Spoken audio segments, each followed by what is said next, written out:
बेटा सुबह से शाम हो चले, अभी तेरे पापा काम करके घर नहीं आए।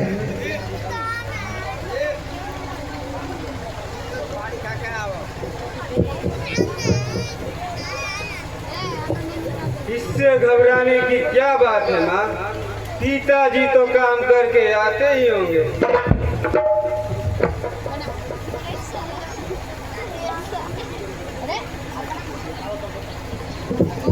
बेटा श्याम, तेरे पिताजी के घर कितने दिनों से काम करते करते चले हैं।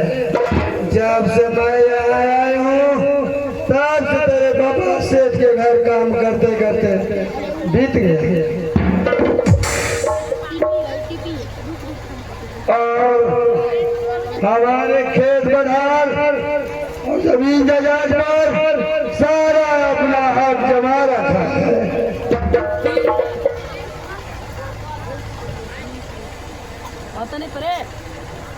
सेठ गरीबों को क्यों गुलाम बना रखा है माँ? बेटी, यहाँ की सरकार धनवानों से मिले हुए हैं। जिस गरीब व्यक्ति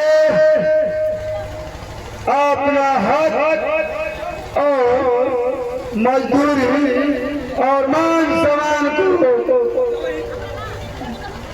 मांगता है, उसका विरोध जो आवाज उठाता है, उसका चमचा सदा के लिए मार के खत्म कर देता है।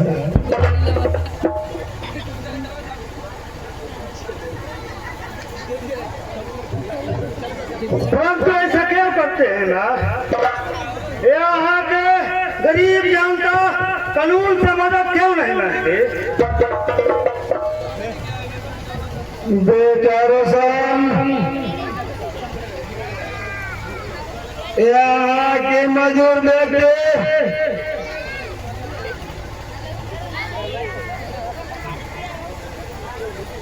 यहाँ के मजदूर अगर दिन जाकर शिकायत करे तो वहाँ के पुलिस धनवानों से मिले हुए हैं और पैसा लेकर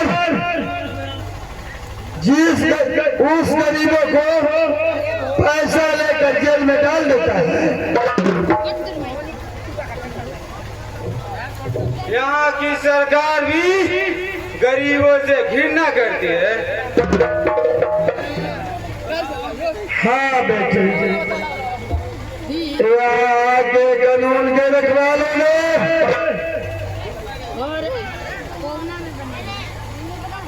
गरीबों को अमीरों द्वारा शोषण करते हैं। उन्हीं लोगों से पैसा कमाते हैं, पैसे।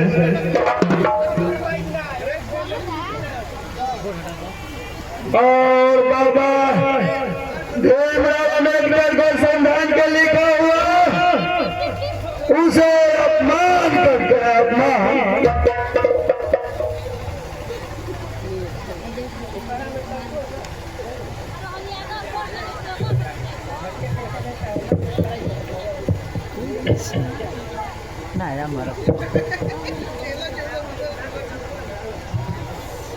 पिताजी, आपकी तबीयत ठीक है ना? आज ना जाने उदास क्यों आ रहे हैं? उदासी के कारण क्या है पिताजी? स्वामी, लगता है सेठ कोई बुरा भरा बात बोला है क्या?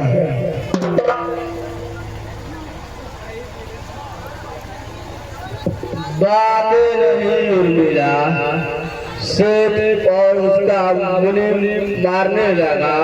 मैं किसी तरह वहां से जान बचाकर भागा।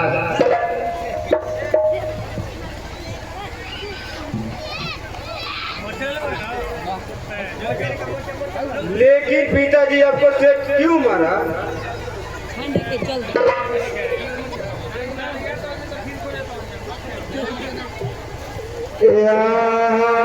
बेटी यहाँ के सेठ धनवानों से मिले हुए हैं। जो भी गरीब व्यक्ति अपना हक मान सम्मान लिए आवाज उठाता है, उस श्याम सुंदर को जलाल में उसको मार के खत्म कर देता है।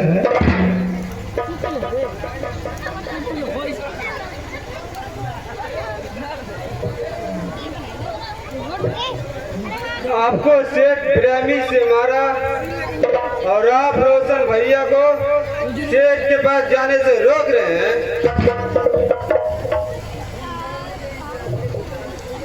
हाँ बेटी, सेठ के पास जाना उचित नहीं है।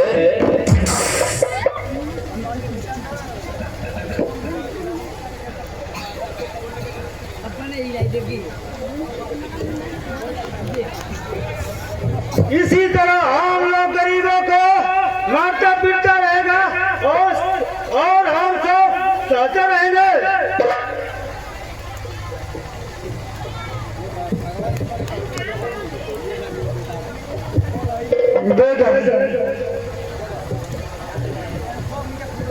ये बात केवल आज नहीं है। हम जैसे गरीब को न जाने कितने सेठ मार कर उसके खुशी भरी जिंदगी में आग लगा दिया।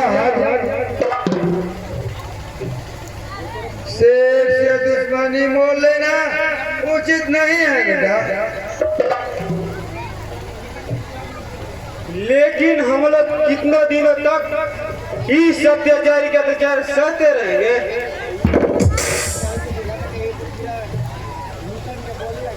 जितना दिन भगवान को मंजूर होगा उतना दिन अत्याचार सहना पड़ेगा।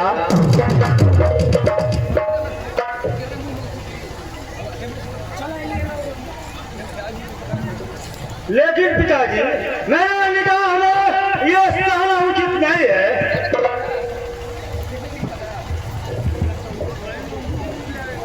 आज तो आपको लात जूता से मार के खदेड़ दिया और ना जाने कल आपको जान से मार देगा और हम लोग क्या कर सकते हैं?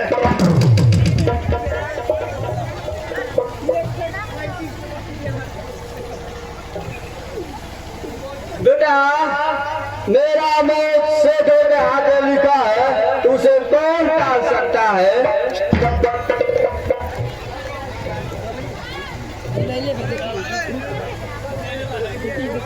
ऐसी अशुभ बातें मत बोलिए पिताजी।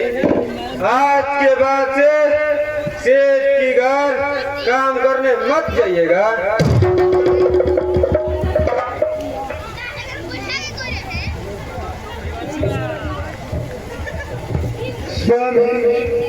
मधु ठीक है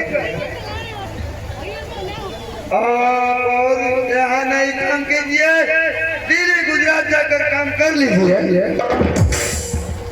ठीक है प्रिय, कल से मैं दूसरे जगह जाऊंगा, परंतु अकेले।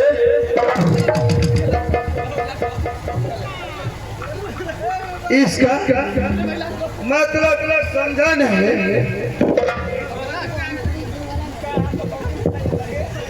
इसका मतलब कुछ समझे नहीं। एक बाप का बेटा रहते कहीं दूसरी जगह जाकर काम करे, वो मुझे उचित नहीं लगता।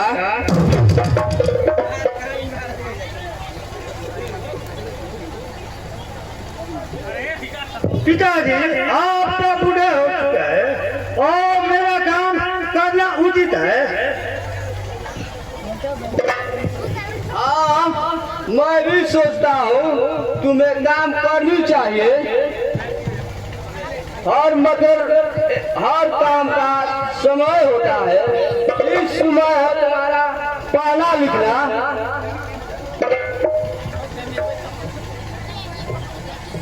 और मैं